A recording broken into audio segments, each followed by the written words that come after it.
Nah, tadi kita lihat bahwasanya segala macam hal yang merusak akal diharamkan oleh Islam.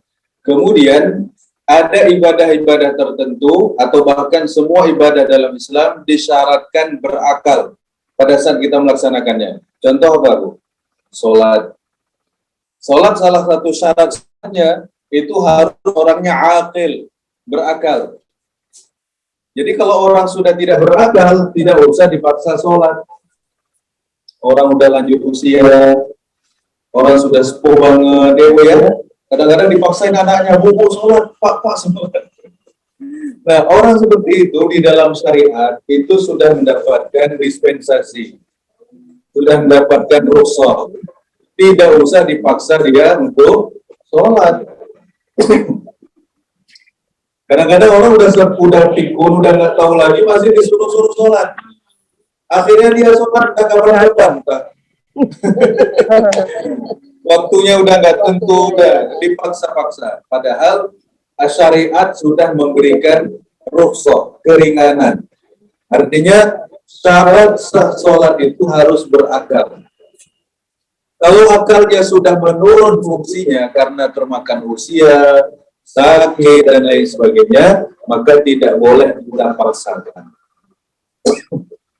Betulnya mukanya kurang jelas. Baru? Mukanya kurang jelas apa? Oh ya, ini harus dimundurkan. Nah, begini. Ya.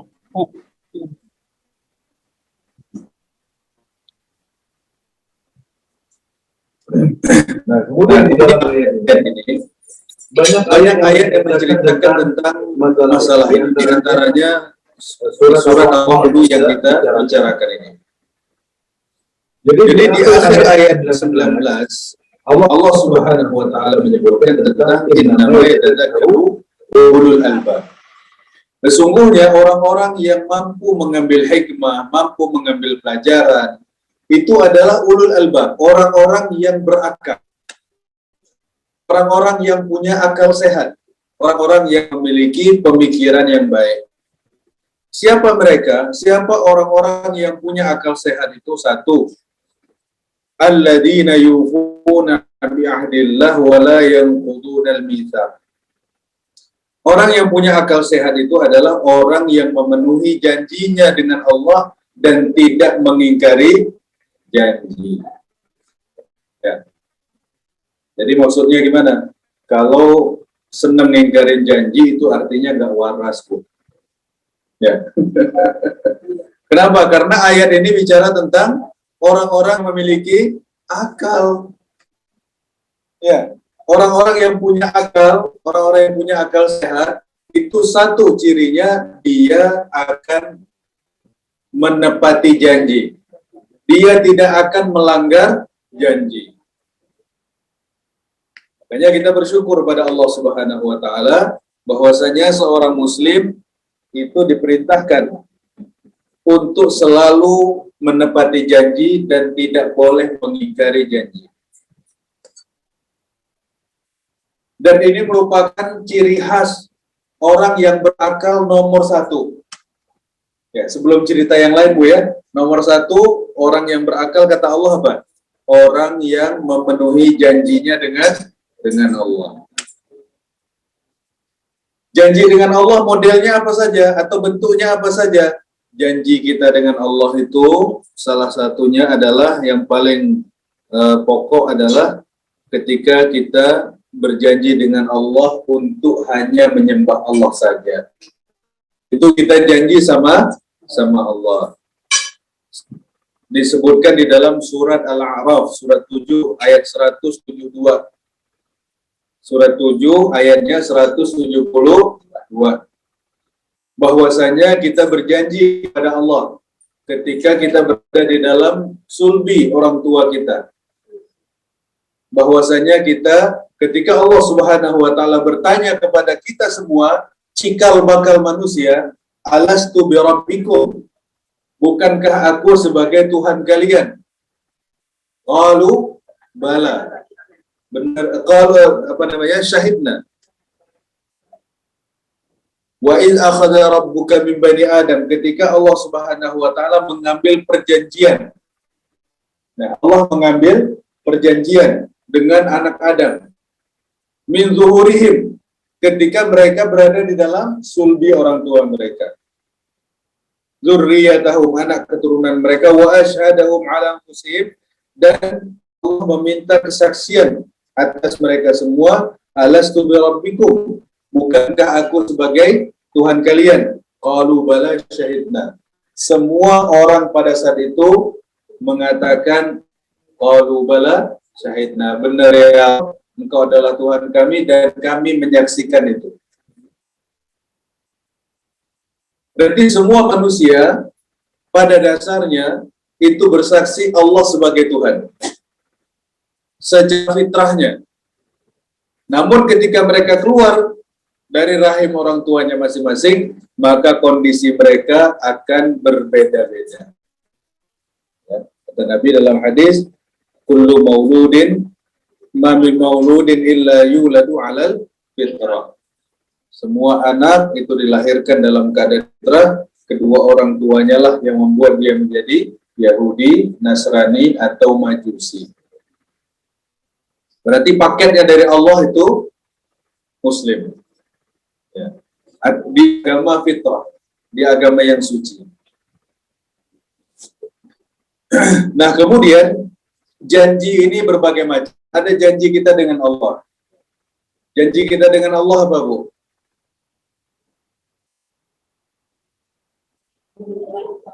Tadi tidak menyembah kecuali hanya Allah. Atau seorang bernazar. Bernazar itu dia janji juga dengan Allah. Makanya kalau janji dengan Allah itu harus ditepati dulu. Nazar, kemudian sesuatu yang kita katakan kepada Allah, walaupun sifatnya bukan nazar. Ya Allah, misalnya kalau nanti ya ada waktu, ada apa, saya mau lakukan ini dan itu. Ya, kita janji dengan Allah. Dia bilang, ya Allah, kalau ada rezeki nanti saya itu masjid apa ini? Al-Ihsan. Kalau ada rezeki masjid Al-Ihsan ini mau saya lah. Begitu tentang rezekinya gede, lupa. Ini janji dia dengan Allah. Jadi janji dengan Allah itu harus tunaikan dulu. Dia bilang nanti, ini kalau ada rezeki tahun ini mau umroh nih. Ternyata begitu dapat rezeki, ada kebutuhan lain, digoda di situ, diuji di situ. Nah, gimana nih orang? Ya? Ngikut apa? Melanggar janjinya dengan Allah. Maka di situ kadang sering kita diuji. Kadang orang mau umroh atau beli tas atau beli apa gitu, Bu, ya. Jadi, ya soalnya zaman ini tas harganya serem-serem ya, Bu. Dompet aja harganya Masya Allah. Ya. Kalau kata orang, setahu saya katanya, dompet itu bukan buat nyimpen duit, bukan untuk ngabisin duit. Iya, Bu, ya. Dompet itu tahunya untuk nyimpen duit, bukan untuk ngabisin duit. Aduh. Ya kalau ibu-ibu tasnya bagus-bagus, kata orang isinya pampers. Pampers anaknya.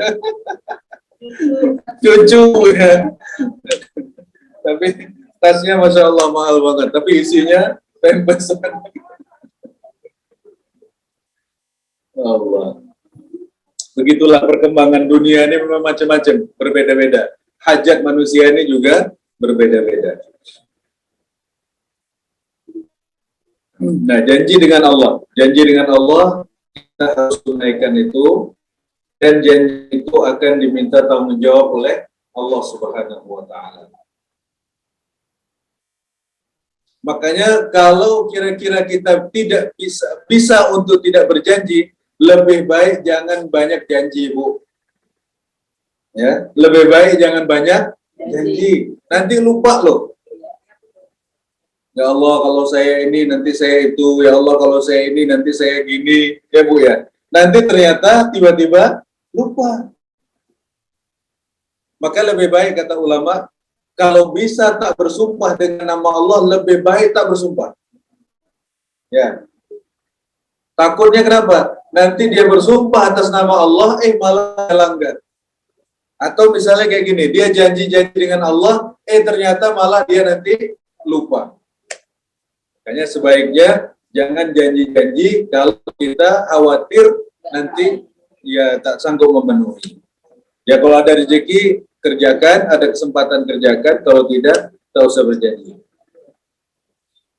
Nah, ini yang pertama menurut surat ini bahwasanya ulul albab yang pertama adalah mereka melaksanakan janjinya dengan Allah Subhanahu wa taala. Kemudian yang kedua adalah mereka berusaha untuk menjalin silaturahim sebagaimana yang diperintahkan oleh Allah. Jadi orang yang berakal yang kedua adalah orang yang tidak memutus tali silaturahim. Ya. Jadi kalau orang senangnya itu bertengkar aja, ini menurut Quran ini orang nggak waras, Bu. Ya, ya senangnya itu komplain aja. Ada nggak orang kayak gitu, Bu? Ada ya? Senang itu protes aja. Ada aja.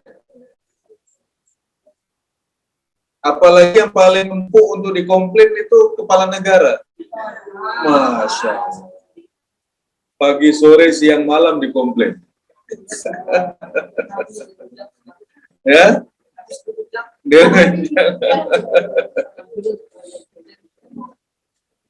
Nggak usah dikomplain, didoain aja. Ya. Insya Allah ntar lagi udah selesai. Ya. Insya Allah ntar lagi udah selesai.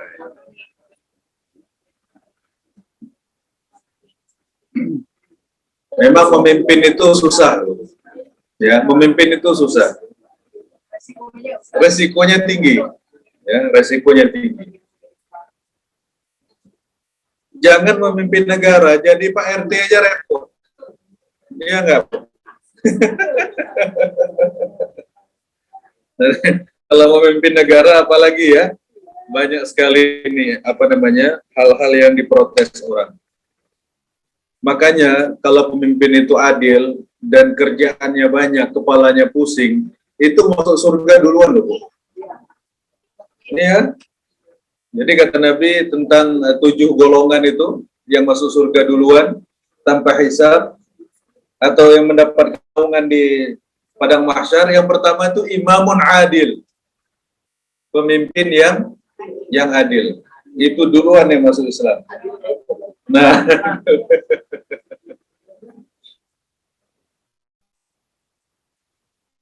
dulu di zaman Umar bin Abdul Aziz. Umar bin Abdul Aziz itu pemimpin yang sangat-sangat adil. Tapi banyak orang yang nggak tahan. Nah, kenapa nggak tahan? Terutama orang-orang yang berada di dekat dia. Istrinya, sepupu-sepupunya, om-omnya. Biasanya dapat duit banyak, tiba-tiba jadi nggak dapat. Biasanya dapat proyeknya, tiba-tiba nggak dapat. Jadi yang tahan itu orang yang terdekatnya, menteri-menterinya, pejabat-pejabatnya. Itu kalau pemimpinnya nggak adil, yang nggak tahan itu orang-orang kayak gitu. Akhirnya Umar bin Abdul Aziz diracun.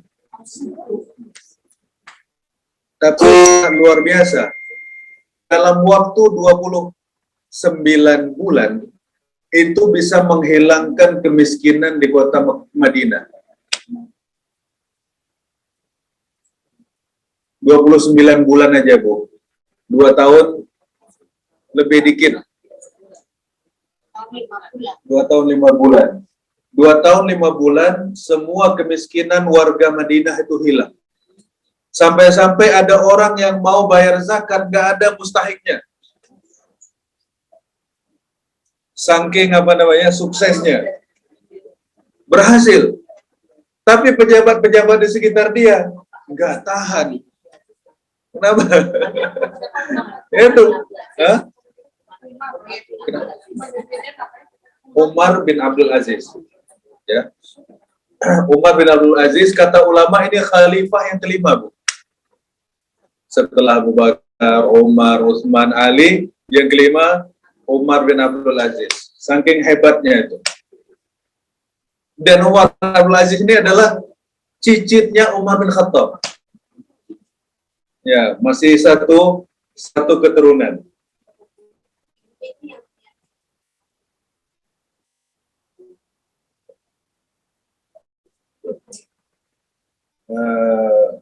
Bukan itu.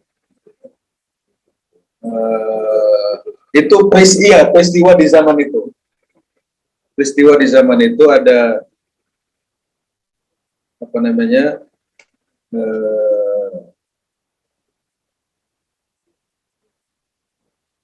itu di zaman Umar bin Khattab. Ya.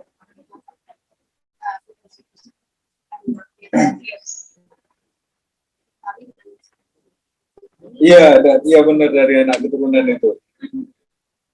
Jadi Ibu Kati kasih ingatkan kita tentang bahwasanya di zaman Umar bin Khattab itu ada seorang ibu yang dia kerja usahanya itu menjual susu. Dia bilang sama anaknya, kamu campur susu ini dengan air biar banyak. Toh kalau kita campur 20% airnya kan nggak terasa. Biar kita untung lebih banyak. Anaknya nggak mau, anak perempuan itu nggak mau. Kemudian kata anak itu tenang, kata ibunya tenang aja, Amirul Mukminin nggak tahu katanya. Ya. Amirul Mukminin nggak melihat kita, kata ibunya. Lalu kata anak itu, idza kana Amirul Mukminin la yarana, fa Rabbu Amiril Mukminin yarana. Kalau Amirul Mukminin nggak melihat kita, Rabbnya Amirul Mukminin melihat kita.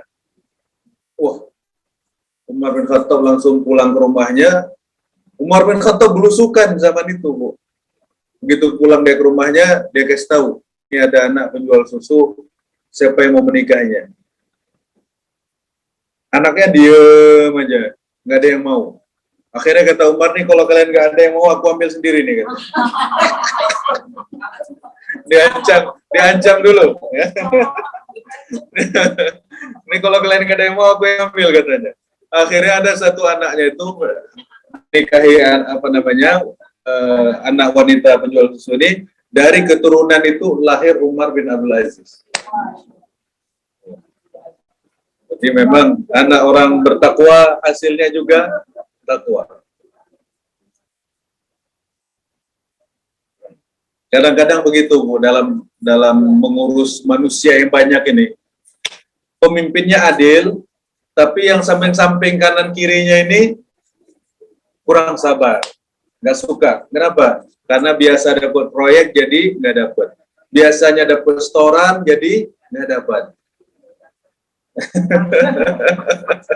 Biasanya dapat jatah preman, akhirnya nggak dapat. Nah, itu yang buat dia itu merasa risih dan sumpek itu. Akhirnya Umar bin Abdul Aziz diracun sama salah satu keluarganya. Tapi zaman itu hanya orang diracuni tapi masih bisa bertahan beberapa hari. Ketika dia meninggal itu anaknya entah 10 orang dan tidak ada yang balik. Anaknya Umar bin Abdul Aziz itu. Iya. Jadi anaknya ada 10 orang, belum ada satupun yang balik. Nah, itu kita nggak tahu. Begitu cerita ulama. Dan harta yang ditinggalkan itu hanya beberapa dinar aja. Hanya beberapa dinar. Kemudian datang keluarganya namanya Sulaiman, dia bilang, Amirul Mukminin, ini ada uang 1.000 dinar. Berapa nih? Kira-kira 3 miliar sekian. Ini ada uang 1.000 dinar. Berwasiatlah untuk anakmu ini. Kata Amirul Mukminin, kembalikan uang itu ke Baitul Mal. Jangan kau ambil. Kemudian kata keluarganya ini, enggak, ini dari hartaku pribadi. Lalu kata Umar bin Abdul Aziz apa? Dia bilang, aku titipkan anakku kepada Allah. Kalau anak-anakku ini jadi orang yang bertakwa, maka insya Allah mereka tidak ada satupun yang akan terlantar. Tapi kalau mereka jadi orang yang jahat, aku tidak rela satu perak pun uangku dipakai untuk maksiat kepada Allah. Kita lihat, luar biasa. Dia bilang apa? Kalau anak-anakku ini orang bertakwa, insya Allah tidak akan ditelantarkan Allah. Mereka akan jadi orang hebat. Tapi kalau mereka ini jadi orang jahat, aku tidak rela satu perak pun ini dipakai untuk bermaksiat kepada Allah. Aku nggak rela uangku dipakai untuk maksiat. Apa kejadiannya? Kata ulama gini. Apa kejadiannya? Kata ulama, aku melihat anak khalifah itu ngemis-ngemis di pasar. Dan aku melihat anak Umar bin Abdul Aziz bersedekah dengan 100 ekor kuda untuk berjihad fisabilillah. Beda, Bu ya. Beda kelas. Jadi kalau titipnya sama uang, jadinya nggak jadi apa-apa. Tapi kalau titipnya sama Allah, jadi orang hebat.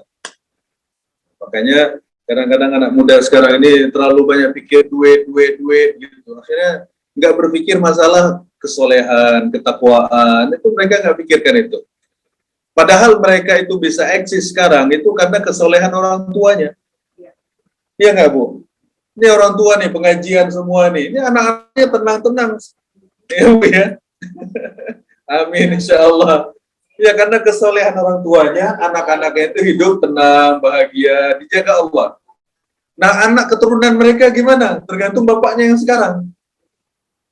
Kalau bapaknya sekarang cuma mikir urusan perut aja, urusan duit saja, nggak ada nilainya hidup ini. Nilainya cuma kita pergi makan, cari kerja, habis itu kita makan. Cuman itu aja nilai hidup kita. Ini nggak ada yang istimewa. Makanya alhamdulillah kalau kita bisa melakukan sesuatu untuk umat ini, dan saya tahu pengajian itu melakukan hal yang banyak untuk umat, dan itulah mestinya begitu. Jadi kita bukan hanya sekedar tahu ilmu, tapi juga kita mengamalkan ilmu yang sudah kita ketahui. Makanya tadi kita sebutkan di awal, ini kalau udah ngaji lebih dari 10 tahun, ini udah doktor, Bu.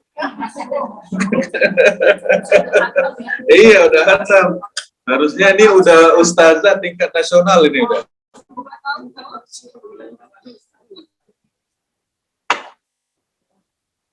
Cuman ibu-ibu ini kelihatannya banyak tawadu ini. Ya. Ya. Banyak tawadu, jadi nggak mau. Iya, tapi sebenarnya ini udah ustazah kelas nasional.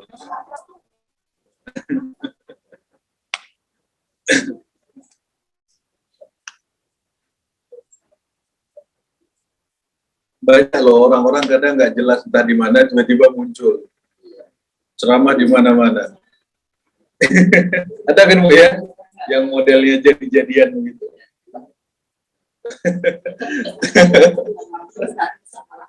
Ya. Tapi yang udah jelas-jelas belajar rutin ini biasa-biasa aja, Bu ya.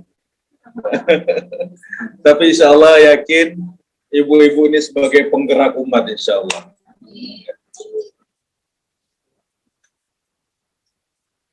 Nah, yang pertama, yang kedua tadi adalah orang-orang yang menjalin silaturahim. Jadi orang yang berakal itu orang yang nggak gampang marah, orang yang sering menjalin tali silaturahim. Dan silaturahim yang paling wajib untuk kita lakukan adalah kepada kedua orang tua.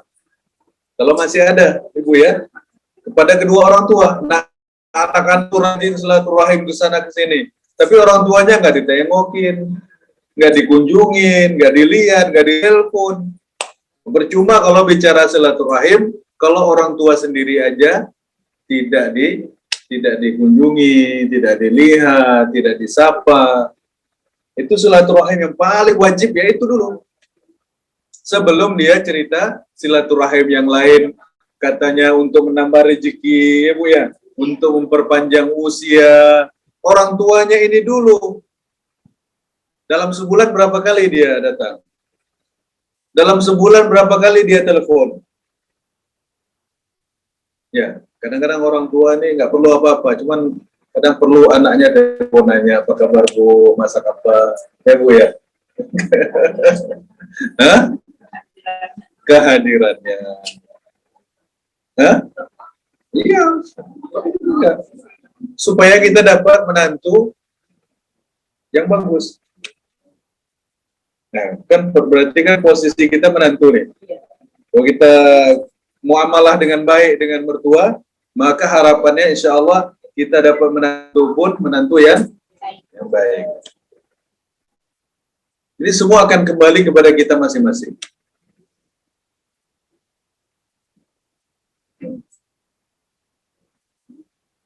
Nah, kemudian yang ketiga adalah wa yakhafuna rabbahum.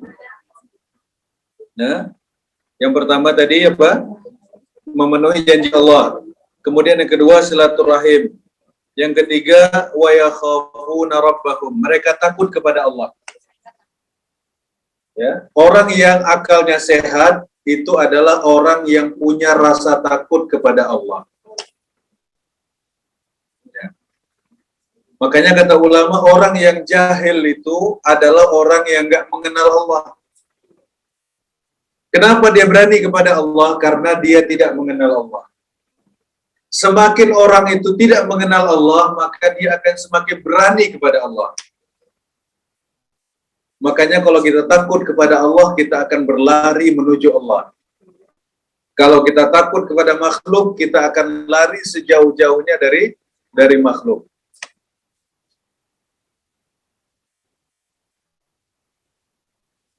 Nah, makanya salah satu hal di dalam pribadi muslim yang harus ada itu adalah rasa takut kepada Allah. Ya. Dulu istri Nabi Aisyah radhiyallahu anha itu mengirim surat kepada Muawiyah. Suratnya itu singkat aja isinya. Surat itu isinya, kalau engkau takut kepada Allah, maka seluruh makhluk akan takut kepadamu. Tapi kalau engkau berani kepada Allah, semua makhluk akan berani kepadamu. Isi suratnya cuma itu, Bu. Dia bilang apa? Kalau takut kepada Allah, maka makhluk akan takut kepadamu. Tapi kalau kamu takutnya kepada makhluk, maka semua orang akan berani kepadamu. Ya, kadang-kadang kenapa kalau kita lihat orang segan gitu, ya enggak Bu? Kadang-kadang kita melihat orang itu kayak gimana gitu, kita nggak tahu apa ibadah hati yang kita nggak kelihatan. Rasa takut itu kan ibadah hati, tawakal itu ibadah hati, yakin kepada Allah itu juga ibadah hati. Maka itulah yang kadang-kadang membuat kualitas manusia itu berbeda satu dengan yang lain. Jadi masalah rasa takut kepada Allah ini merupakan satu hal yang sangat penting, dan inilah yang disebut dengan takwa itu. Yang setiap hari Jumat khatib itu selalu memberikan wasiat takwa. Ya, kalau nggak ada wasiat takwanya, ini khutbah Jumatnya nggak sah. Suruh ulangi lagi. Nah, makanya itu nasihat daripada Ibunda Aisyah radhiyallahu anha yang memperingatkan kita bahwasanya kalau kita takut kepada makhluk, semua orang akan berani kepada kita. Tapi kalau kita takutnya hanya Allah, manusia akan takut dan segan kepada kita. Ya. Kayak orang takut kepada makhluk, akhirnya macam-macam perilakunya. Ya Bu ya. Pakai pakai penangkal lah, pakai jimat lah, ya kan ya, pakai susu lah, pakai ini, pakai itu. Kenapa? Karena dia takutnya kepada makhluk. Takutnya kepada makhluk, akhirnya mencari makhluk lain untuk melindungi dia. Repot. Makanya kita kaum muslimin punya satu hal yang istimewa daripada orang Islam itu, yaitu takut kepada Allah. Dan orang-orang yang takut kepada Allah inilah orang-orang yang dimuliakan oleh Allah Subhanahu wa taala. Kenapa? Karena mereka adalah orang yang amanah. Orang yang menjaga amanah. Kenapa? Dan mereka takut kepada Allah karena amanah itu merupakan satu tanggung jawab yang harus mereka pikul dan mereka tidak akan dengan mudah untuk melanggar amanah itu. Kemudian yang keempat adalah wa yakhafuna su'al hisab. Mereka takut dengan hisab yang buruk. Ya. Jadi orang yang berakal ini kata Allah apa? Mereka itu takut dengan hisab. Kadang-kadang kalau kita lihat sejarah ulama, ketika mereka takut dengan hisab, itu kadang-kadang kita ini rasanya nggak ada tempat, Bu. Misalnya gini, ada ulama itu dia ada roti kering dengan roti yang masih segar. Dia katakan apa? Saya mau yang kering aja. Kenapa? Supaya hisabnya lebih mudah.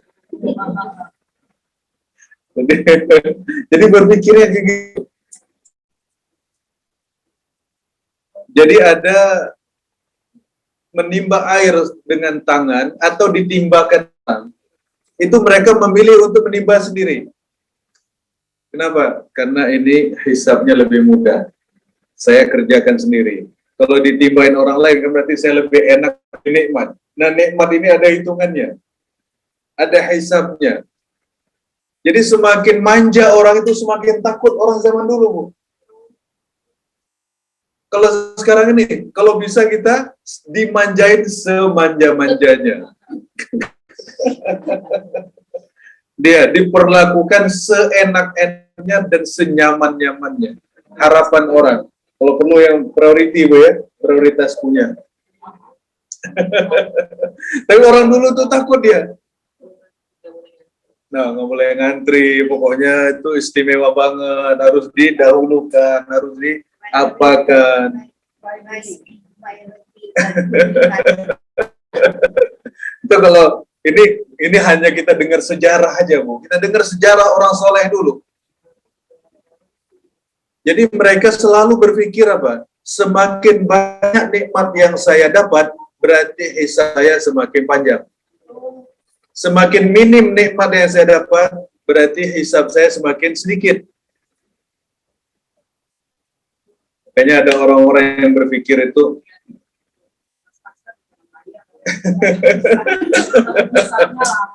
ya, tapi kalau nggak punya bapak juga payah banget. Iya, nggak bisa bantu orang. Iya.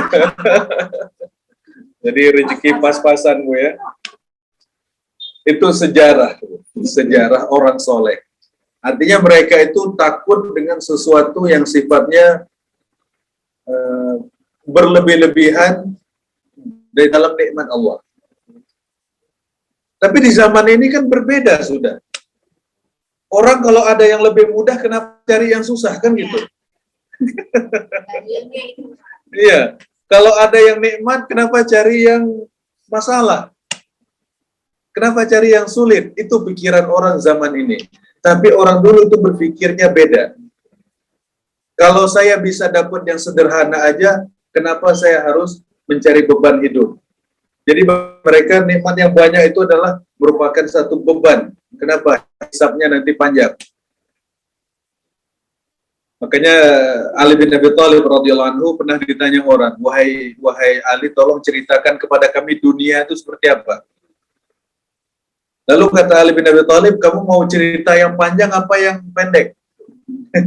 Malah ditanya lagi. Dia bilang, saya mau yang pendek aja deh, nggak usah cerita yang panjang, dunia ini ribet katanya. Saya mau yang pendek aja. Jadi kata Ali bin Abi Thalib, dunia itu yang halalnya adalah hisab, yang haramnya adalah azab. Ringkas Bu ya, yang halal itu hisab, yang haram itu azab. Yang halal aja ada hisabnya, apalagi yang haram. Ali bin Abi Thalib radhiyallahu anhu memberikan satu penjelasan ringkas padat. Yang halal sama dengan hisab, yang haram sama dengan azab.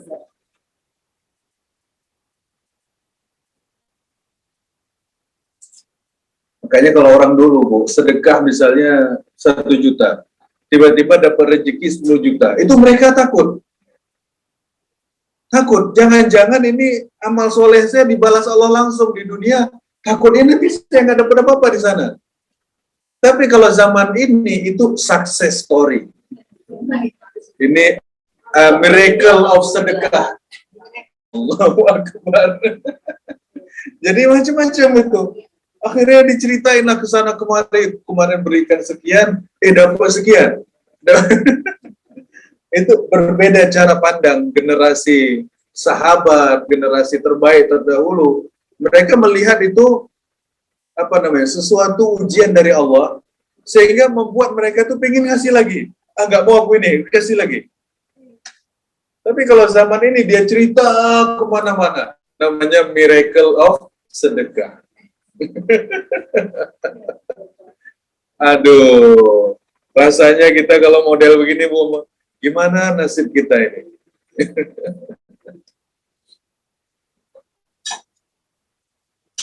Makanya yang selalu dikhawatirkan oleh orang-orang terdahulu adalah setiap mereka berbuat amal soleh itu langsung dibalas, itu mereka takut banget.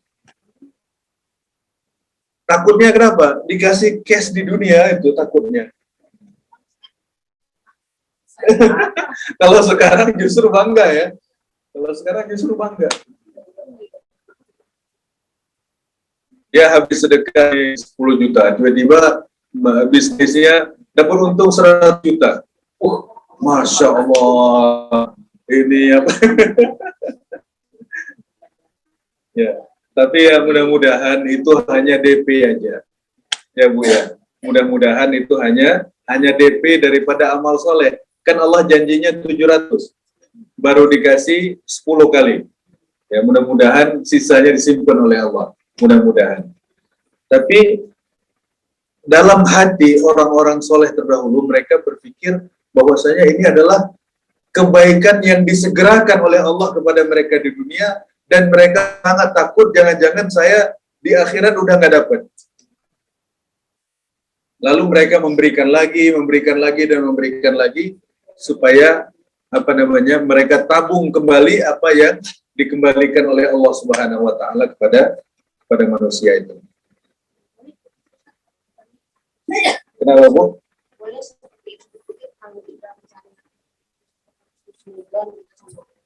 Ya, kita husnuzan kepada Allah, kita yakin Allah janji 700. Kita baru dikasih 10 kali lipat. Ya insya Allah sisanya ditabungkan begitu.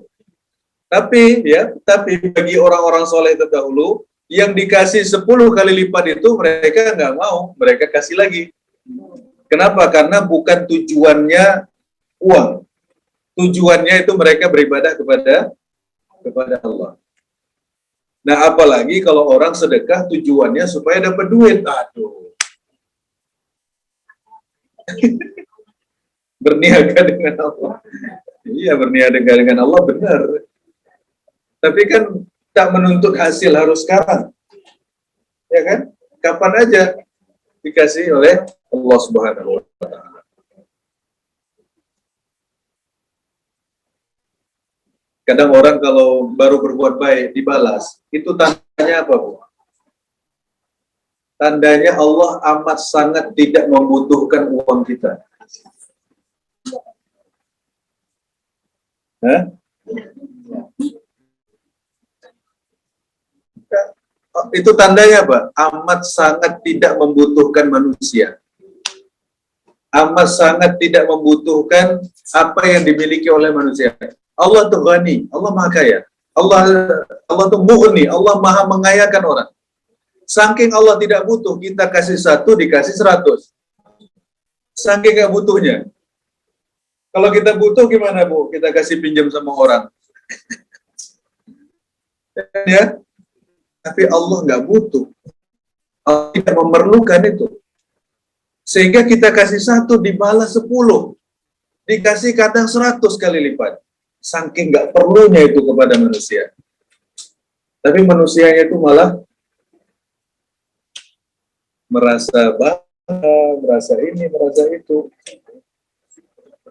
Apalagi kalau dia merasa berjasa kepada Islam. Aduh, serem lagi itu.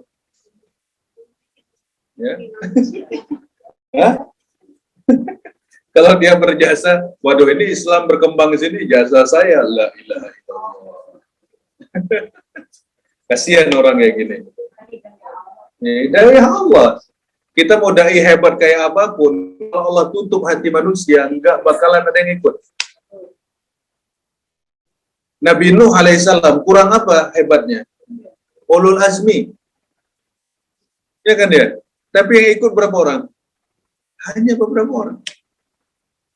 Tapi ada orang yang disebut apa namanya oleh Nabi Adam masih muda, anak kecil, tapi pengikutnya banyak seperti Nabi Musa, Nabi Isa, Nabi Muhammad. Nabi Musa ketika ketemu dengan Nabi Muhammad ketika Isra Mi'raj, Nabi Musa menangis. Ya Allah, katanya, kamu ini anak kecil, katanya. Kamu ini anak muda, tapi pengikutmu paling banyak, katanya. Padahal kalau dari segi senioritas lebih senior, Nabi Ibrahim, Nabi Nuh, Bu ya, Nabi lain-lain. Tapi yang namanya hidayah itu memang murni dari Allah. Pengikut Nabi Fulan ditentukan Allah sekian. Pengikut Nabi sekian ini ditentukan Allah sekian. Sehingga dibatasin itu semua.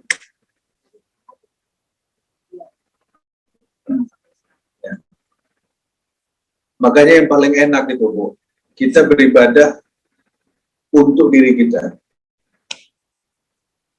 Bukan untuk bantu orang.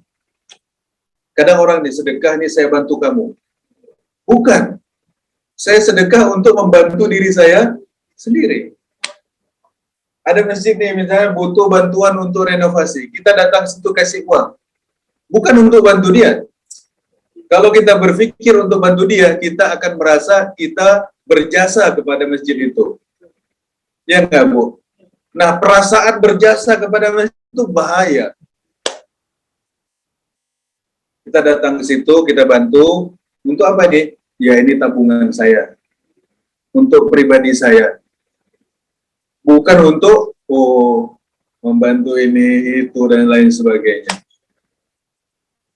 Karena yang kita kasih itu nggak ada apa-apanya. Benar nggak, Bu? Kecil. Nah, cuma harapannya dengan yang kecil itu, kita bisa mendatangkan rahmat dan ampunan Allah Subhanahu wa Ta'ala. Nggak boleh merasa kecil juga. Maksudnya, jangan merasa, apa namanya ya, jangan merasa hati kecil hati. Tapi kita mengatakan, dengan yang sedikit ini mudah-mudahan turun rahmat Allah. Kan gitu, Bu ya? Artinya amal soleh itu kita hargai, tapi kita mengatakan ini tidak ada apa-apanya dibandingkan dengan luasnya rahmat Allah.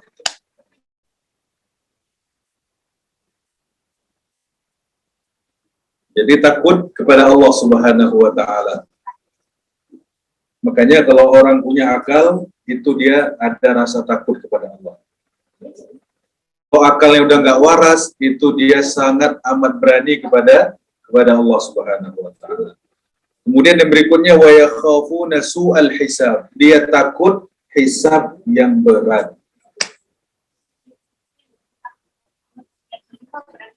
Ya, takut dengan hisab. Emang ada hisab yang berat? Ada, Bu. Hisab itu ada yang mudah, ada yang susah. Hisab yang mudah itu, sebagaimana disebutkan Di dalam hadis bahwasanya Allah memanggil orang. Orang ini banyak dosanya, dipanggil Allah di padang mahsyar. Sini kamu katanya. Kamu jam sekian, tanggal sekian di tempat ini kamu maksiat. Benar ya Rabb. Dia ngaku, benar ya Rabb. Lalu ditanya lagi, tanggal sekian, jam sekian, tahun sekian kamu melakukan maksiat lagi. Benar ya Rabb. Semua yang ditanyakan Allah itu dia ngakuin. Dia mengatakan benar ya Rabb. Kemudian setelah ditanya beberapa pertanyaan, Allah Subhanahu wa taala berfirman begini, "Wahai hambaku, engkau bermaksiat kepadaku di dunia, aku tutupi aibmu dan sekarang aku ampuni dosamu." Itu hisab yang mudah. Tapi ketika ditanya-tanya, lalu dia mengatakan, benar ya Rabb, benar ya Rabb. Dalam hatinya apa? Mungkin habis ini aku akan kena hukuman. Kenapa? Karena semua pertanyaan dia sudah membenarkan dan mengakui. Akhirnya yang ada dalam benaknya, mungkin habis ini aku akan diazab oleh Allah Subhanahu wa taala. Tapi ternyata tidak. Allah berfirman apa? Wahai hambaku, engkau bermaksiat kepadaku di dunia, aku tutupi aibmu, dan sekarang aku ampuni dosamu. Itu yang namanya hisab yang mudah. Cuma ditanya beberapa pertanyaan, habis itu kata Allah apa? Aku ampuni dosamu. Tapi ada hisab yang amat sangat sulit. Semuanya ditanya item per item. Nah, makanya disebutkan dalam hadis man nuqishal hisab faqad halak. Kalau hisab itu ditanya secara detail, maka manusia itu akan celaka. Ya, kalau hisab itu ditanya secara detail, maka dia akan celaka. Ditanya gimana secara detail? Bangun tidur kamu berdoa apa enggak? Masuk toilet kamu kaki kiri apa kaki kanan? Makan baca bismillah apa enggak? Habis itu sisa makanan kenapa kamu buang? Itu mubazir. Ini itu maksudnya yang ditanya detail, Bu. Dalam hari-hari kita ditanya detail. Kata Nabi apa? Siapa yang ditanya detail dalam hisab, maka dialah akan celaka. Kenapa? Yang celaka. Iya. Makanya disebutkan dalam hadis man nuqishal hisabu faqad halak. Siapa yang ditanya detail dalam hisab, maka dia akan celaka. Makanya ya mudah-mudahan kita nggak usah hisab, ya nggak, Bu? Amin. Kalaupun hisab yang mudah aja lah. Hah? Bisa. Syaratnya mati syahid. Orang mati syahid tanpa hisab, tanpa azab. Kemudian ada 3 yang tanpa hisab, tanpa azab. 1,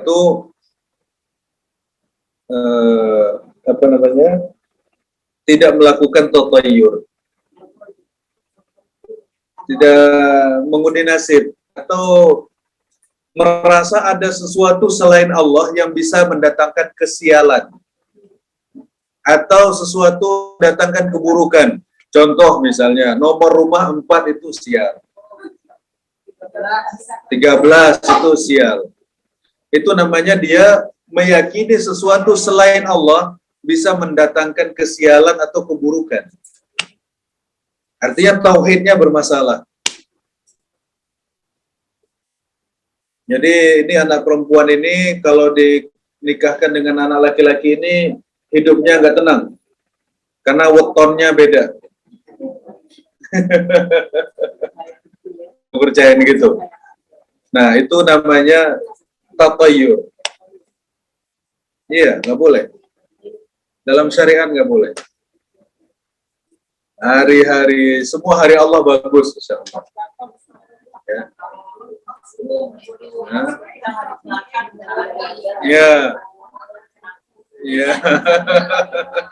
Ya, ya, ya, yang begitu-begitu itu Bu, bahaya, bahaya. Nah, makanya itu kita kasih tahu, jangan percaya yang begitu. Kita yakini semua kebaikan datang dari Allah. Semua keburukan kalau tak diizinkan Allah nggak akan terjadi.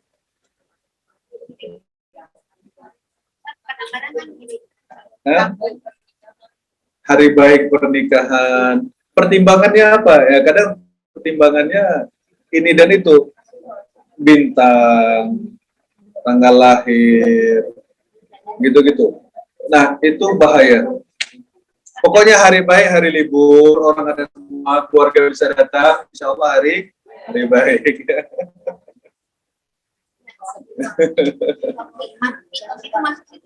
Ya, masuk. Karena kalau di daerah saya itu misalnya yang pagi itu misalnya ada pengunjung yang lewat di rumah orang ini itu benar. Iya.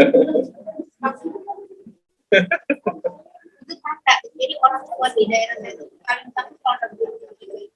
Iya.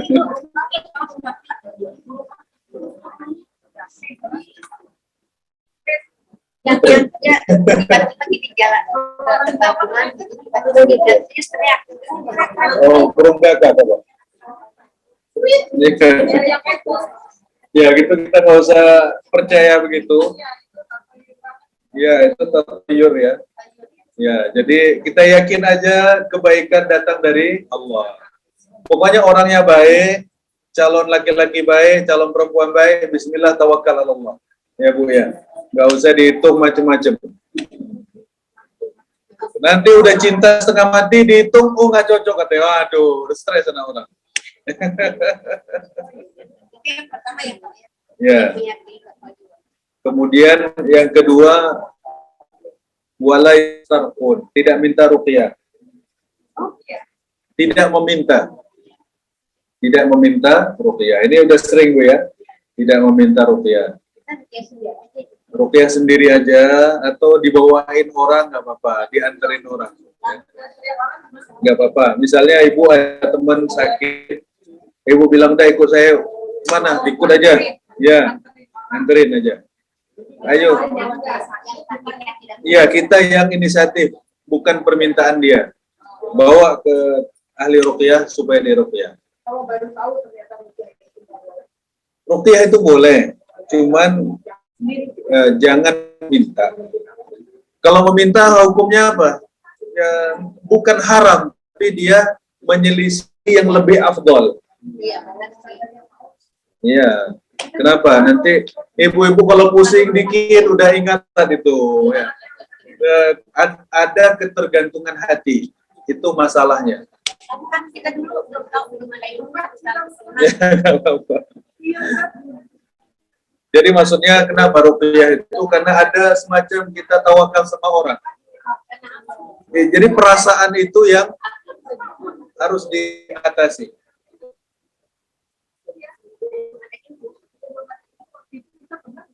Ya, ya kalau udah tahu jangan. Ya. Tapi kalaupun meminta itu bukan haram hukum.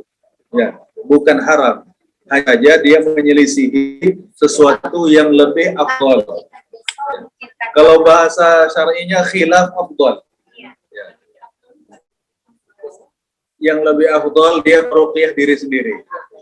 Jadi doanya ada, bukunya juga ada, tutorialnya banyak Bu. Tinggal dilihat gimana cara meruqyah mandiri. Meruqyah mandiri lebih baik, kenapa? Karena membuat kita semakin dekat dengan Allah. Semakin tawakal kita tinggi kepada Allah. Dan kita tidak terikat dengan orang. Kalau terikat dengan orang, dia hari ini bisa, besok nggak bisa. Ya Bu ya. Terus terikat lagi dengan kemacetan, jadwal, dan lain sebagainya.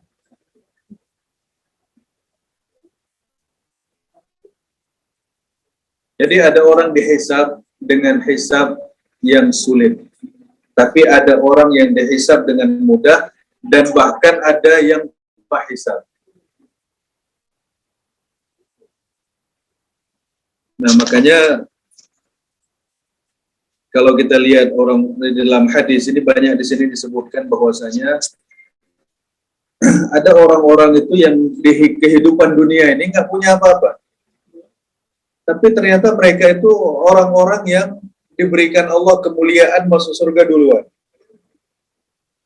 Itu di sini disebutkan beberapa hadis, di antaranya adalah hadis daripada Amr bin As. Kata Nabi, hal tadruna awwala man yadkhulul jannah min khalqillah. Tahu tidak kamu, kata Nabi, orang yang pertama kali masuk surga. Ya, orang yang pertama kali masuk surga.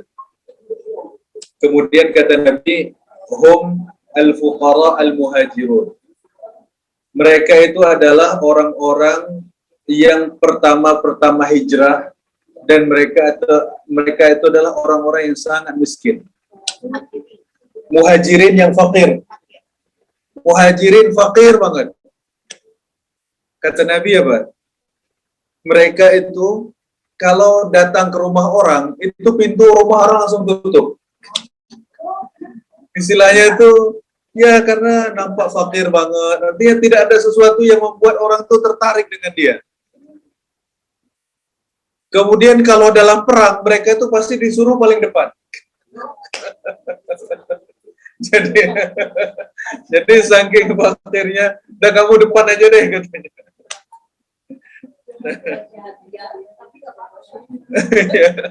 Artinya kalau dia datang minta tolong kepada orang itu tidak respect, tidak termotivasi mau ngasih bantuan. Tapi kalau di dalam kesulitan dan yang berbahaya, mereka malah disuruh duluan, disuruh di depan. Aduh, zaman itu sudah ada. Kemudian kata Nabi apa? Wa yamutu ahaduhum wa hajatuhu fi sadrihi la yastati' laha qada. Kata Nabi, mereka itu wafat sedangkan keinginan mereka masih tersimpan di dalam dada mereka. Mereka nggak sanggup untuk memenuhi hajat dan keinginan mereka. Saking fakirnya. Saking nggak punyanya itu. Jadi apa yang dia harap-harapkan, apa yang dia inginkan itu masih tersimpan dalam hati. Enggak. Mereka orang soleh, orang muhajirin yang pertama.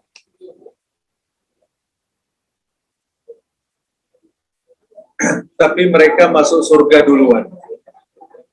Ya. Mereka masuk surga duluan dan mereka disambut oleh para malaikat. Disambut oleh para malaikat.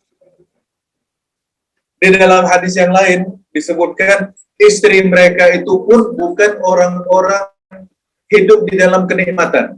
Tadi istrinya juga sama susahnya. Aduh.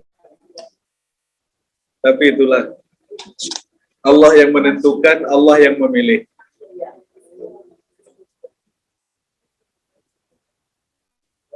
Nah, kemudian yang berikutnya.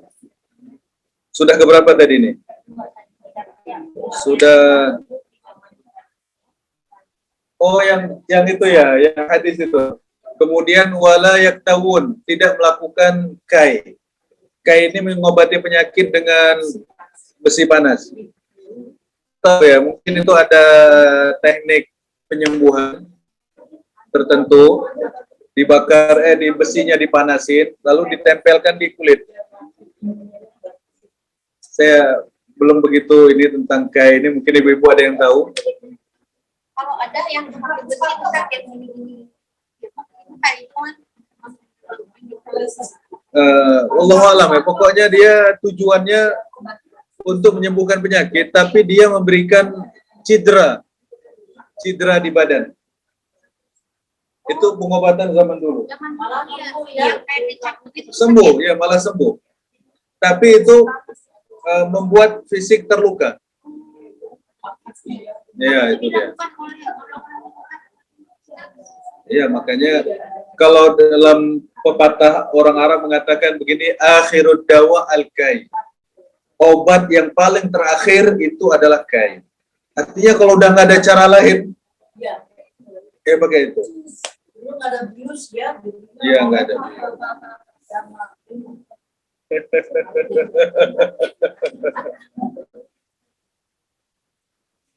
Nah, kemudian yang berikutnya kita lanjut dari Quran Ibu ya. Kita lanjut ke poin Qurannya. Walladzina sabaru batigha'a wajhi rabbihim. Dan mereka adalah yang orang bersabar, orang-orang ulul albab itu adalah orang yang bersabar untuk mendapatkan ridho Allah. Ya. Berusaha, bersabar untuk mendapatkan ridho Allah. Nggak mudah mendapatkan ridho Allah, Bu. Ya, tidak mudah untuk mendapatkan ridho Allah. Ibu dapat ridho suami nggak? Coba.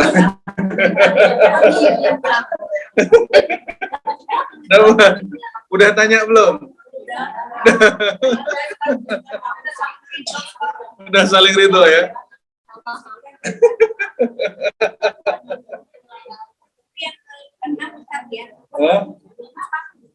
Keenam, orang-orang yang bersabar mencari ridho Allah.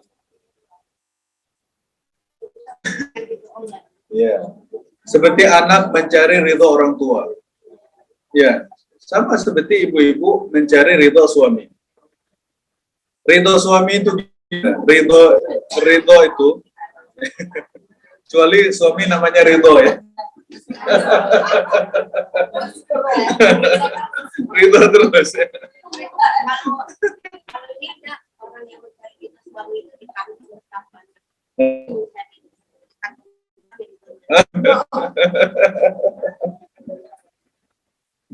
Jadi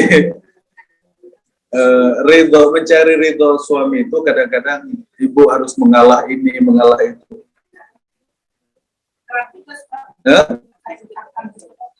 Ya, Masya Allah, Alhamdulillah. Jadi nggak dipaksa ya, ridho nggak kau. Saling ridho. Alhamdulillah. Ya? Tidak harus. Tapi ditanya nggak apa-apa. Enggak.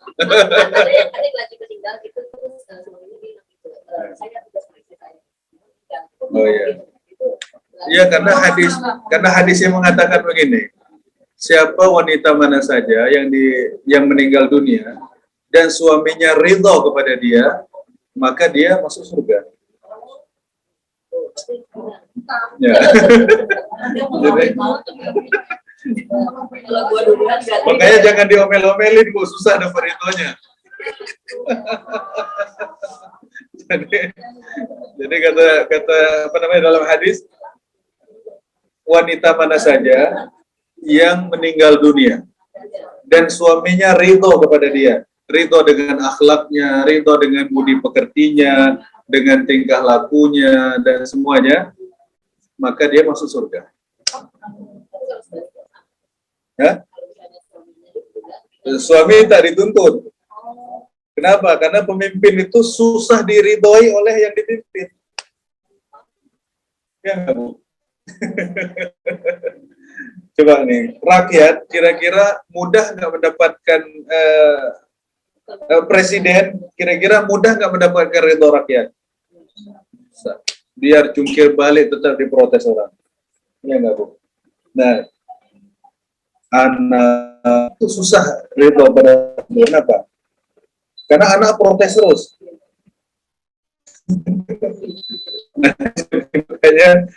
makanya Nabi kepada wanita-wanita, sesungguhnya suamimu itu adalah surgamu atau nerakamu. Nah, suami apa orang tuanya wanita atau mertua?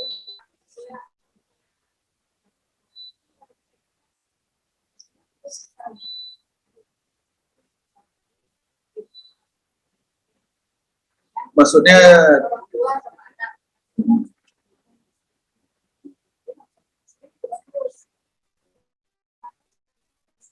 Nah, itu harus diperbaiki dulu.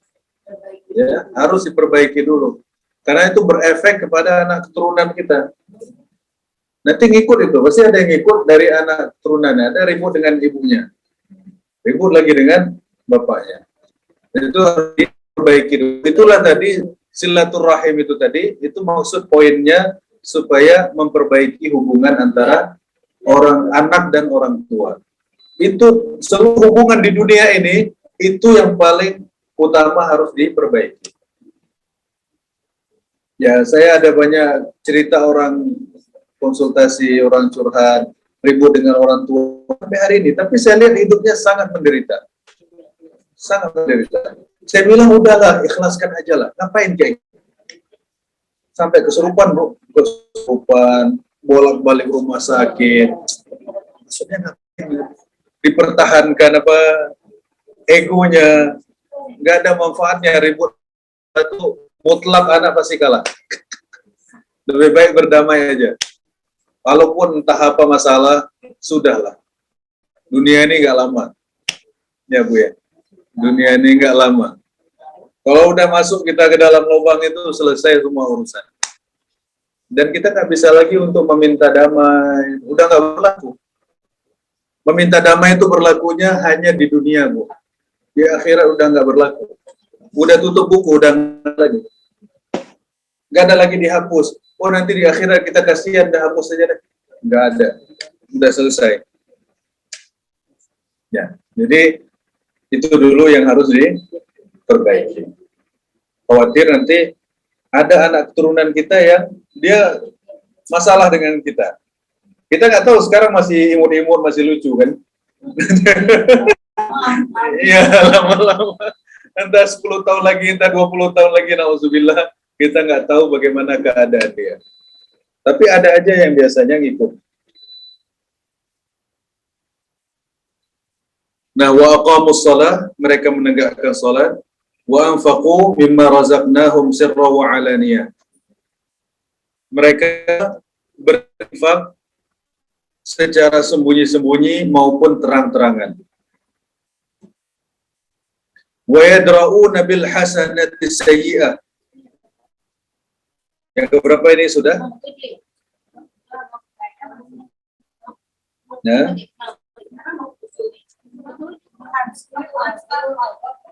Ya, ulul albab.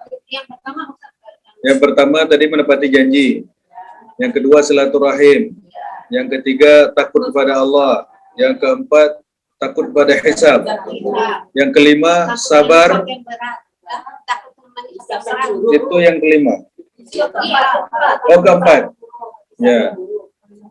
Yang kelima sabar untuk mencari ridho Allah. Yang keenam melaksanakan sholat.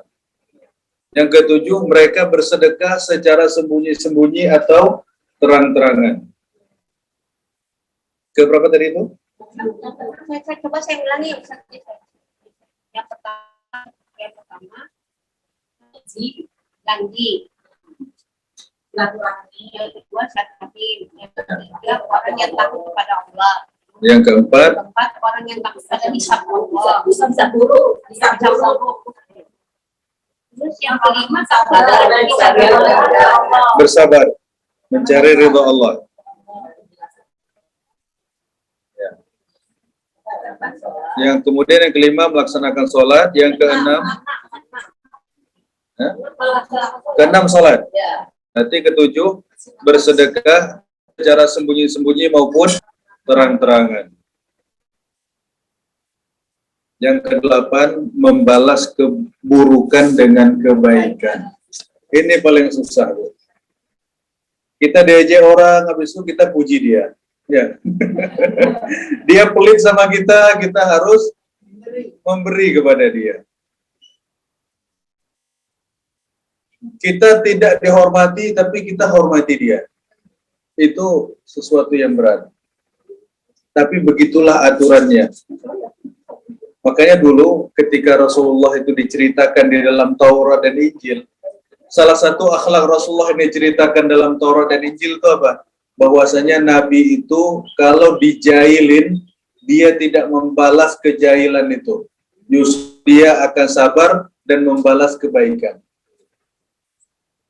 Makanya kisah daripada Zaid bin Sunnah itu. Zaid bin Sunnah ini Yahudi. Kata Zaid apa? Saya semua sifat Nabi yang ada Muhammad itu sudah saya temukan, yang disebutkan dalam Taurat sudah saya temukan pada pribadi Muhammad. Kecuali satu katanya, yaitu bahwasanya Nabi terakhir itu semakin disakiti, semakin dia berbuat baik kepada kita. Itu yang belum saya dapat.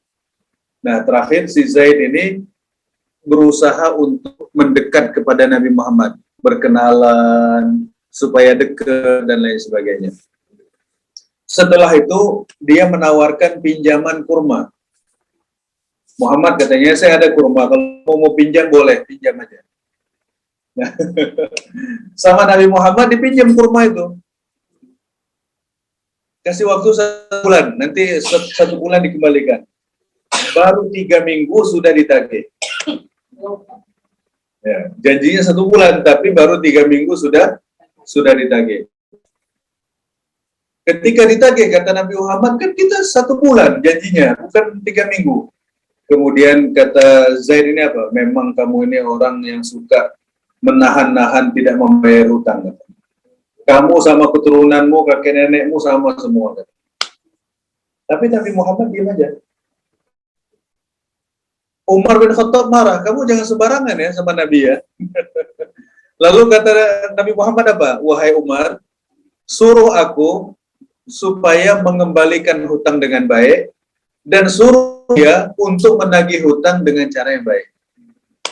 Nabi Muhammad gak marah. Justru Nabi Muhammad memarahi Umar yang mau bersikap kasar kepada Zaid. Jadi kata Rasulullah apa?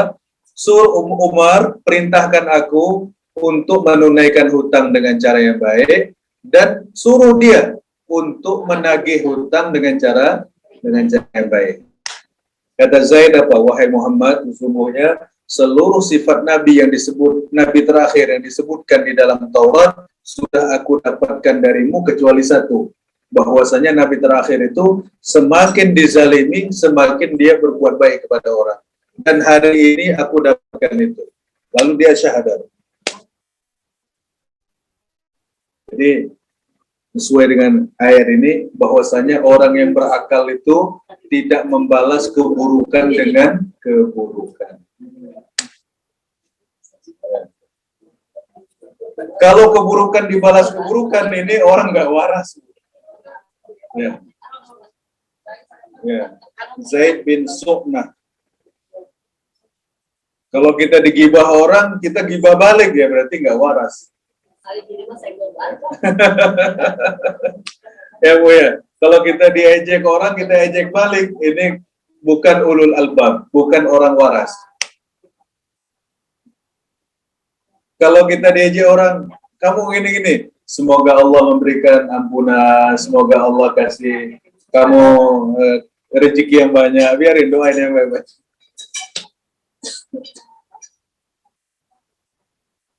Yang apa Bu? Oh ya, betul.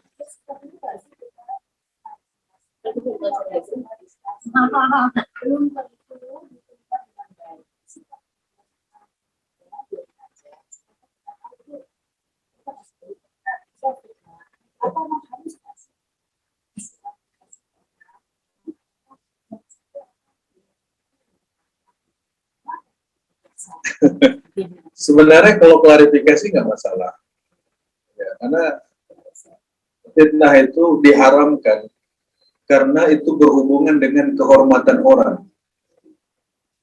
Ya, jadi tadi ya kalau tadi di awal kita cerita tentang Allah menjaga akal, Allah juga menjaga kehormatan manusia sehingga dia tidak boleh digibah, tidak boleh difitnah, tidak boleh dicari-cari aibnya, tidak boleh diintip-intip, ya. Kemudian diharamkan menuduh orang berzina. Haram hukumnya, tujuannya apa? Untuk untuk menjaga kehormatan orang. Ya. Orang Arab itu Bu sangat-sangat marah kalau mereka itu dinodai dari sisi kehormatan. Mereka itu kalau masalah bunuh masih mungkin mereka memaafkan. masih mungkin. Istilahnya berat, tapi masih mungkin dimaafkan. Tapi kalau masalah kehormatan, nggak bakalan. Biar presiden turun, dia nggak peduli. Orang Arab itu.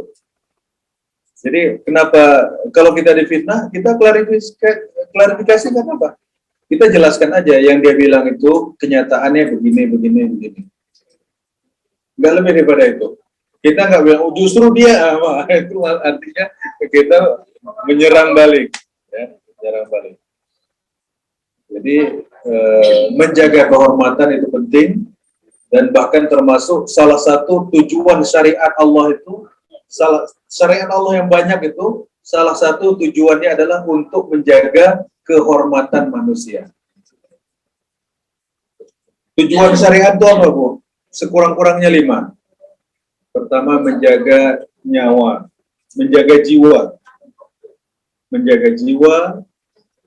menjaga akal, menjaga agama,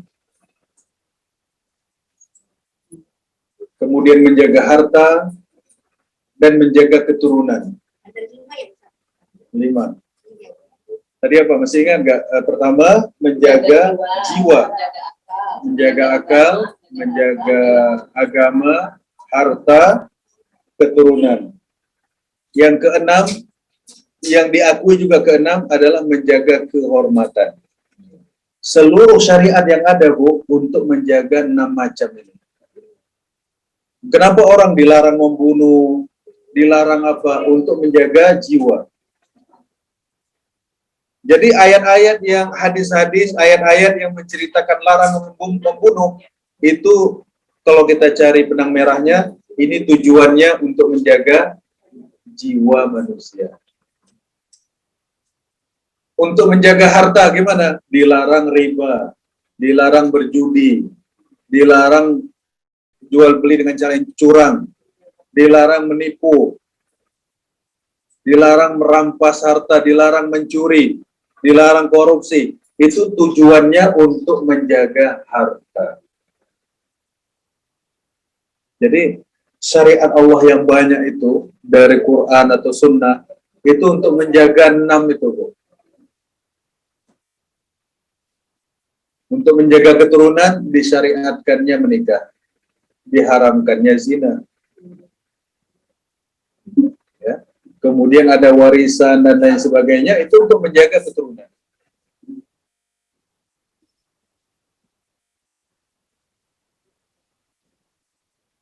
Ya, membalas keburukan dengan kebaikan ini berat, tapi bisa.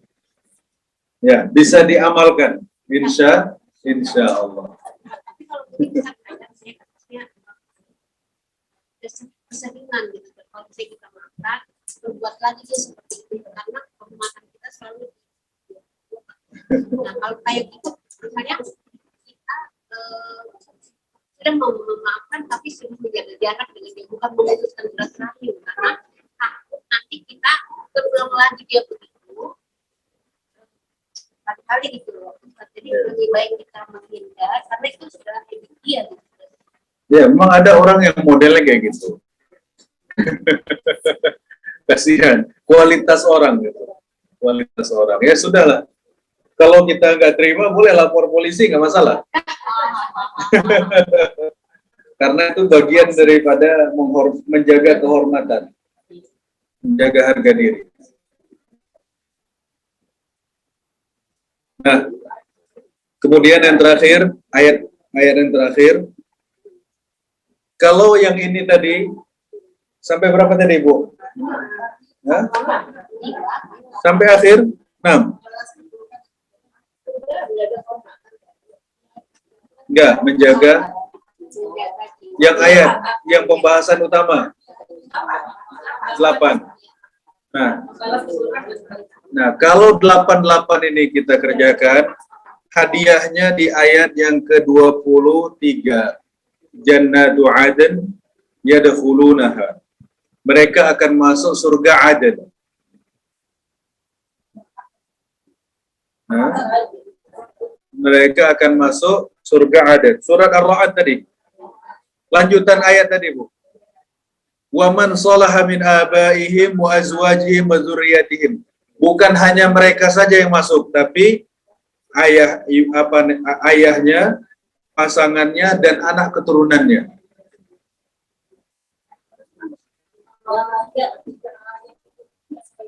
Ya, walaupun tidak sebaik dia.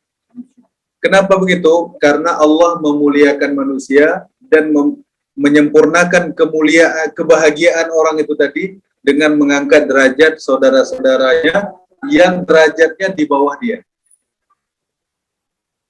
Itu untungnya orang soleh. Bisa. Jadi misalnya kita insya Allah surga Aden semua, insya Allah. Ada ternyata keluarga yang posisinya di bawah, mungkin karena dia melakukan kesalahan atau kurang atau macam-macam faktor. Kemudian dia terangkat derajatnya gara-gara ada keluarganya yang baik. Tanpa mengurangi derajat keluarga yang baik itu sama sekali. Jadi misalnya ibu sudah posisinya bagus, kemudian anak ini bisa terangkat. Nah, diangkat itu untuk apa? Untuk menyempurnakan kebahagiaan kita. Coba kalau ketemu setiap hari, kalau berjumpa setiap hari, maka kebahagiaannya itu akan sempurna. Nah, coba kita lihat, wal malaikatu yadkhuluna alaihim min kulli bab. Malaikat itu masuk ke surga Aden itu dari segala macam pintu. Apa yang dilakukan oleh malaikat itu? Salamun alaikum bima sabartum. Kesejahteraan, keselamatan bagi kalian atas kesabaran kalian yang banyak itu. Fa ni'ma uqbad dar, dan itu adalah sebaik-baik tempat. Ya. Insya Allah kita semua masuk surga Aden.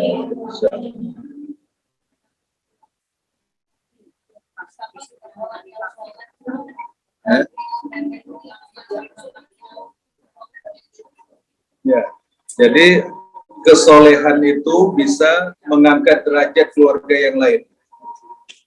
Jadi orang tua yang soleh, yang derajatnya tinggi, itu bisa menolong anak-anak keturunannya yang derajatnya rendah.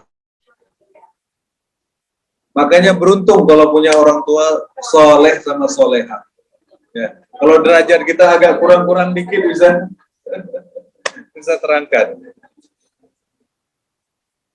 Bagaimana? Cukup? Apa ini?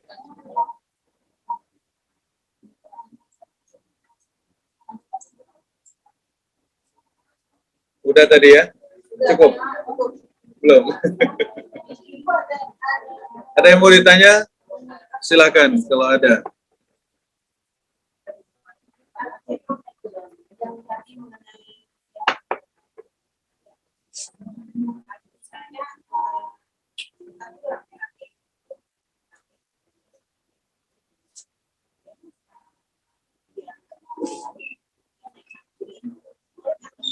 Kalau itu boleh, nggak masalah. Kalau itu kan diajarin. Ya, kan masing-masing akhirnya mempraktekannya untuk dirinya sendiri kan? Nggak apa-apa. Nggak apa-apa. Ya, misalnya ibu datang ke saya, Bu, Ustaz tolong ruqyah dong. Bukan nggak boleh, tidak dianjurkan. Bolehnya sih boleh.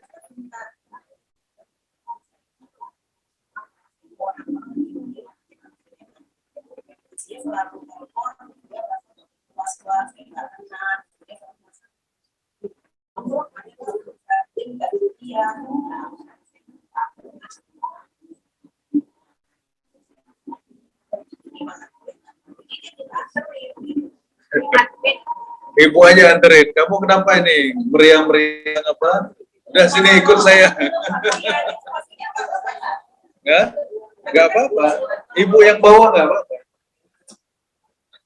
Ibu bawa drop ke tukang ruqyah, ahli ruqyah, ruqyah ke kawan saya nih.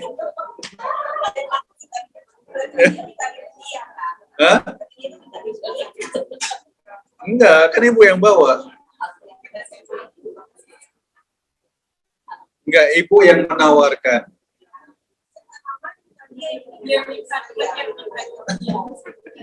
Kalau yang dia minta ya berarti dia yang minta. Ya.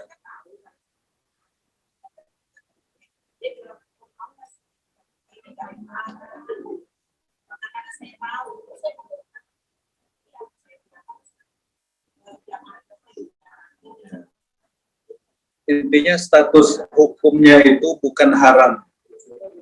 Bukan haram. Cuman dia menyelisihi sesuatu yang lebih afdol. Itu aja. Ya. Jadi jangan pula nanti dia sangat butuh, gak ada yang bawain, gak ada yang ngasih tahu. Terus dia, aduh nggak boleh rupiah. Kasihan dia. Ya. Insya Allah lah. Insya Allah masuk surga dengan cara yang lain. Ya.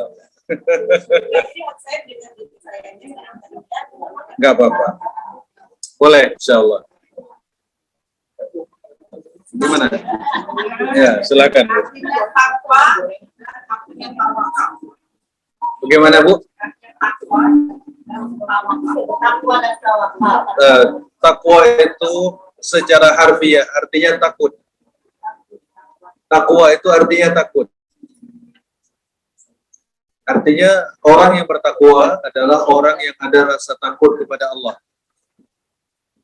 Dia kalau ada rasa takut kepada Allah, dia akan mengerjakan yang diperintahkan dan akan meninggalkan yang dilarang. Nah, dalam makna yang lain, takwa itu artinya pembatas. Dia membatasi dirinya dari api neraka. Itu namanya orang takwa. Jadi orang yang bertakwa, orang yang punya batas antara dirinya dengan apa yang dilarang Allah. Jadi, oh ini terbatas, ini nggak boleh, saya takut. Akhirnya dia tidak mencuri, tidak memfitnah orang. Ada batas antara dirinya dengan hal-hal yang dilarang oleh Allah. Itu namanya takwa. Jadi takwa juga dalam makna yang lain artinya adalah kehati-hatian.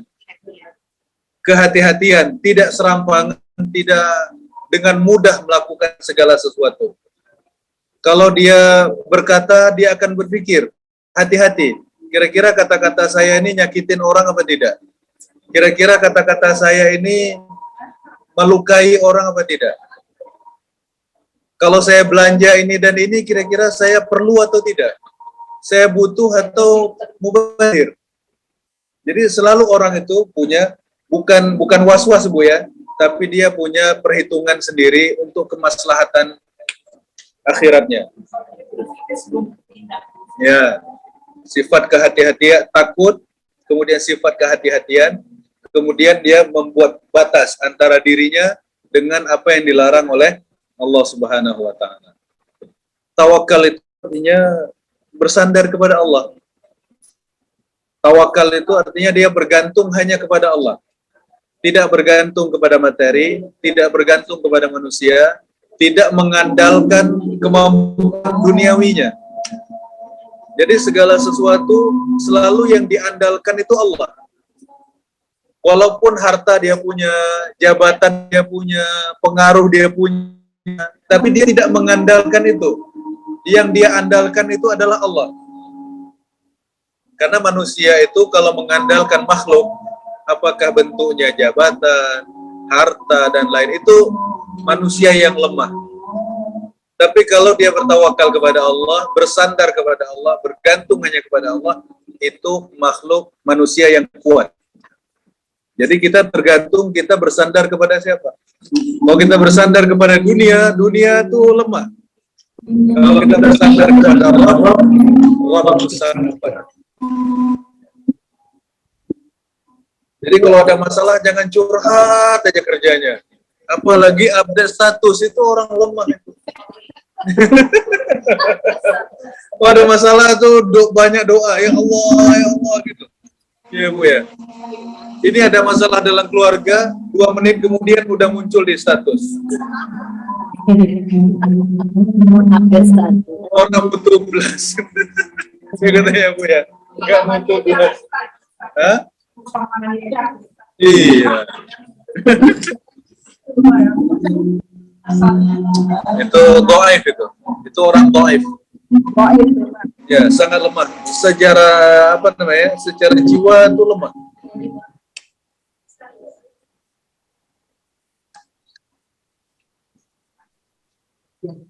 Gak apa-apa. Gak apa-apa.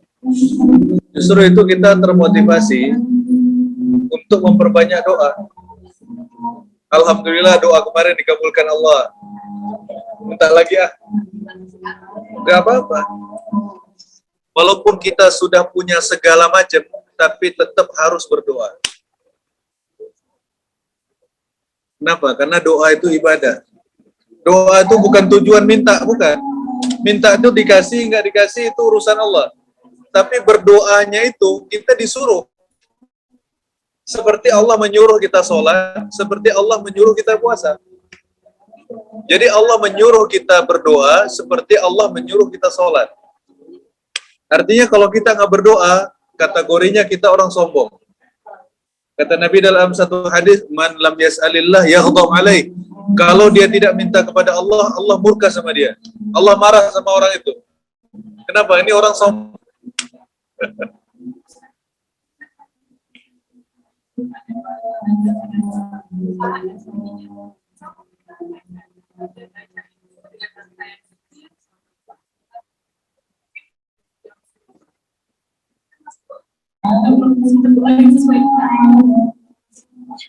Gak apa-apa. karena sholat itu juga udah doa. Ya.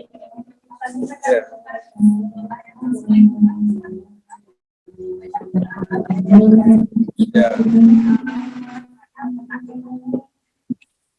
Doa itu yang paling mudah bahasa Indonesia aja. Apa yang kita mau? Kalau doa dalam sholat ini sifatnya umum. Kita mau minta ini, minta itu, sebutkan satu-satu. Kalau nggak tahu bahasa Arabnya nggak apa-apa, pakai bahasa Indonesia. Jadi kalau udah doa-doa macam-macam, doa sholat, doa ini, ibu doa juga sendiri. Ya. Dan tidak harus lagi sholat, lagi nyetir, lagi olahraga pagi, lagi antar anak, habis baca Quran. Dan tak harus angkat tangan begini sambil nyetir. Rabbana atina fid dunya hasanah. Boleh dua-duanya.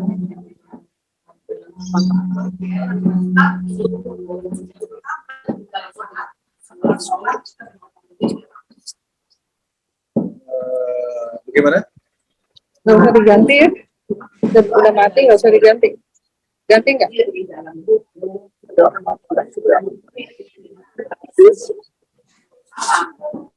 Tetap mau diganti. Azannya udah selesai itu. Iya. Kajian. Iya, jadi Antik sih. doa di dalam sholat itu kan sesuatu yang tidak bisa kita ubah-ubah. Artinya sesuatu yang fix, nggak boleh kita ubah-ubah. Dalam bahasa Arab. Artinya doa sholat itu nggak boleh tambah-tambah. Begitu ya begitu. Nah, hanya saja, nah,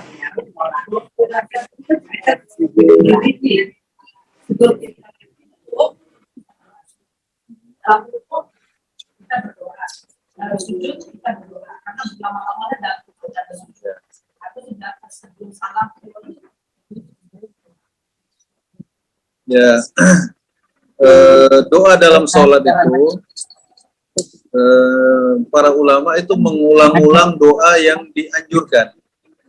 Jadi misalnya ketika sujud, subhanakallahumma rabbana wa bihamdika Allahumma ghafirli.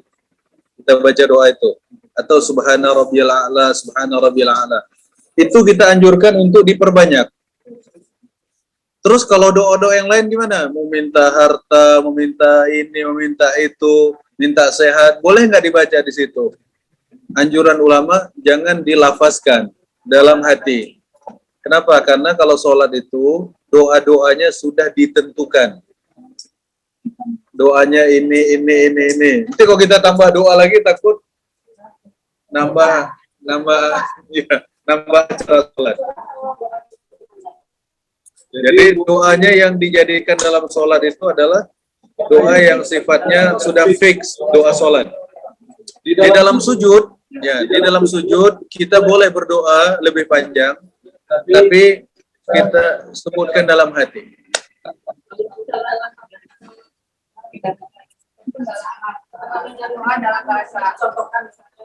Iya, iya sama. Dalam hati aja. Kenapa? Karena setiap gerakan sholat itu doanya udah fix. Doanya udah. Ya. Ya, mimpi bergerak membaca doa yang dalam sholat itu. Nah, kalau ibu misalnya ingin tambah doa lagi dalam sujud, boleh. Bacakan dalam hati. Ya Allah, saya ini, ya Allah mudahkan. Ya Rabbana. Ya.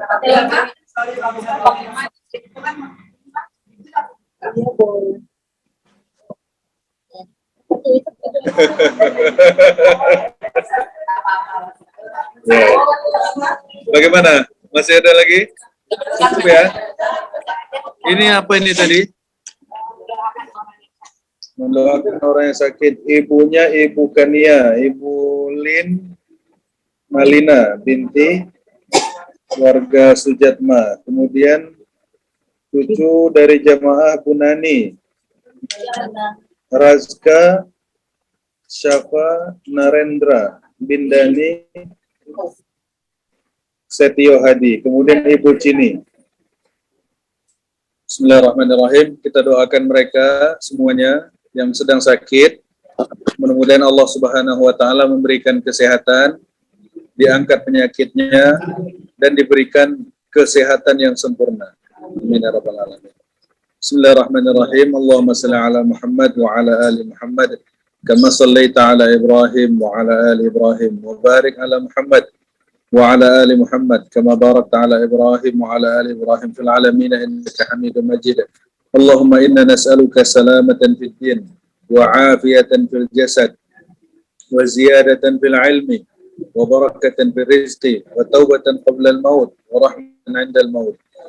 Allahumma inna nas'aluka al huda wat tuqa wal afafa wal ghina.